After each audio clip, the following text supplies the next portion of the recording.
सोमवार की अगर प्रदोष पड़ती है, बहुत ध्यान से सुनना महाराज, सोमवार की प्रदोष पड़ती है तो शंकर भगवान कैलाश पर निवास करते हैं। मंगलवार की प्रदोष पड़ती है तो शिव काशी में निवास करते हैं।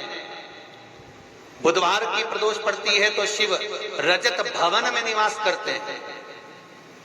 गुरुवार की प्रदोष पड़ती है तो शिव गंगा के स्थल पर निवास करते हैं।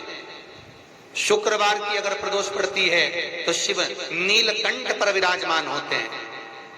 शनिवार की अगर प्रदोष पड़ती है तो शिव शमी के वृक्ष के नीचे रहते हैं। और रविवार की जब प्रदोष पड़ती है तो शिव बेलपत्र के पेड़ के नीचे निवास करते हैं। महाराज, ये एकादशी शंकर से कह रही है कि आपका स्थान ये नहीं कि आप कैलाश पर मिले, उस बार को, उस तिथि के दिन, उस अनुकूल।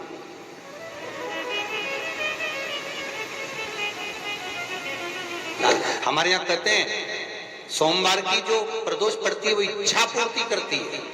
मंगलवार की प्रदोष रोग से मुक्ति देती है।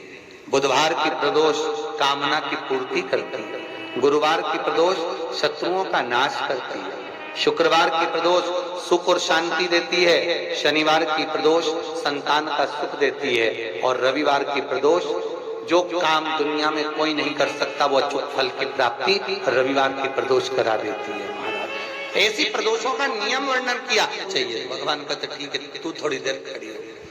एकादशी सम्मुख खड़ी हुई।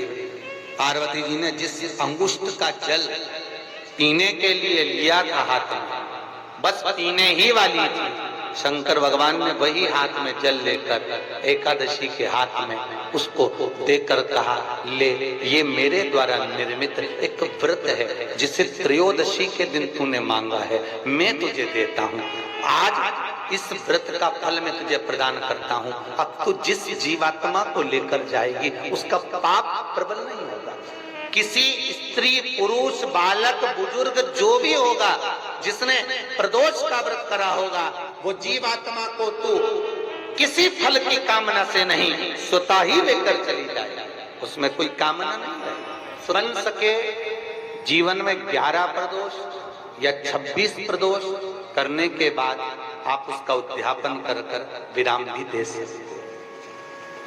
पर जीवन में एक बार प्रदोष का व्रत मौका मिले, जिस कामना से जिस दिन का भाव आपके मन में आए कि मुझे रोग से मुक्ति पाना है तो ये प्रदोष मुझे करना है, मैं रोग मुक्ति के लिए, हम मंगल, जो भी आपके मन में आ रहा है, संतान प्राप्ति के लिए शनिचरी प्रदोष, आप उसका स्मरण करें। फिर लिखा शिव महापुराण में, बड़ा सुंदर लिखा विद्या जी ने, मान लो आप प्रदोष का व्रत नहीं कर सकते,